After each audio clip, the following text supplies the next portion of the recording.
क्षार सूत्र है क्या ये? क्षार सूत्र बेसिकली आयुर्वेदिक एक विधि है जो चरक, डॉक्टर चरक के नाम से आयुर्वेदा में बहुत सारा लिटरेचर है। उन्होंने इस तरह की विधि अपने चरक संहिता में लिखी हुई थी।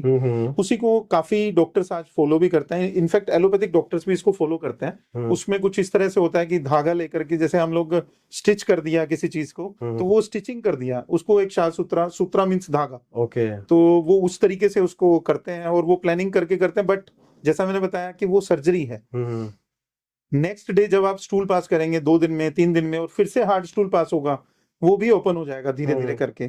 तो वो क्षार सूत्रा भी बहुत ज्यादा सक्सेसफुल इसमें नहीं है। हमें अगर परमानेंट ट्रीटमेंट के लिए जाना है तो that should be without any manipulation. जो ये मैनिपुलेशन है ना, एनल एरिया के साथ आप मैनिपुलेट नहीं कर सकते। भगवान ने जितने भी हमारे को इस तरह की ओपनिंग्स दी हैं, आप देखिए, भगवान ने आंख दी है, कान दिया है, नाक दिया है, ये सब, ये ओपनिंग्स जहां जहां भी ओपनिंग्स हैं वो बड़े सेंसिटिव एरियाज हैं।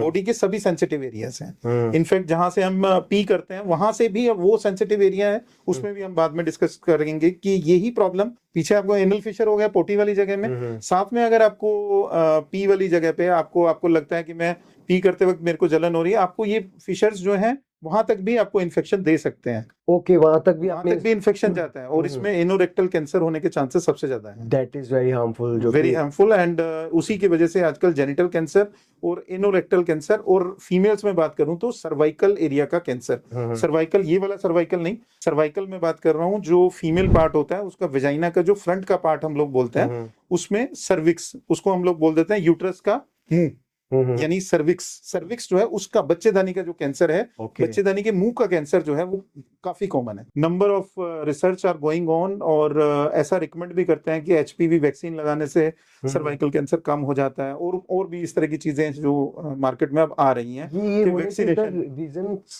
रीजन, सबसे बड़ा रीजन जैसा मैंने बताया आपको कि ये इन्फेक्शंस जो हैं वो, अभी तो हम फिशर की बात कर रहे हैं, अगर हम और डिटेल में जाएं तो हम लोग बात करेंगे आगे कोंडाइलोमाटास की। कोंडाइलोमाटास या जेनिटल वार्ट्स।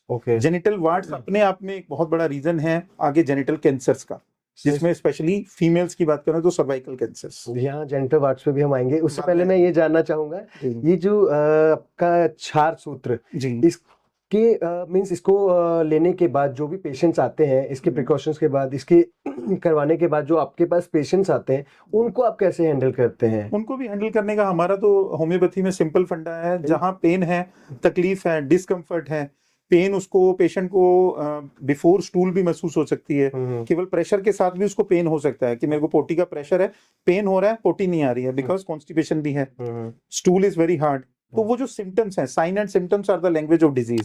जो साइन एंड सिम्टम्स हैं होम्योपैथी में हमारे लिए वही सबसे ज्यादा इंपॉर्टेंट है। हम वो प्रॉपर एक टोटलिटी ऑफ सिम्टम्स लेकर के उसको ट्रीट करते हैं।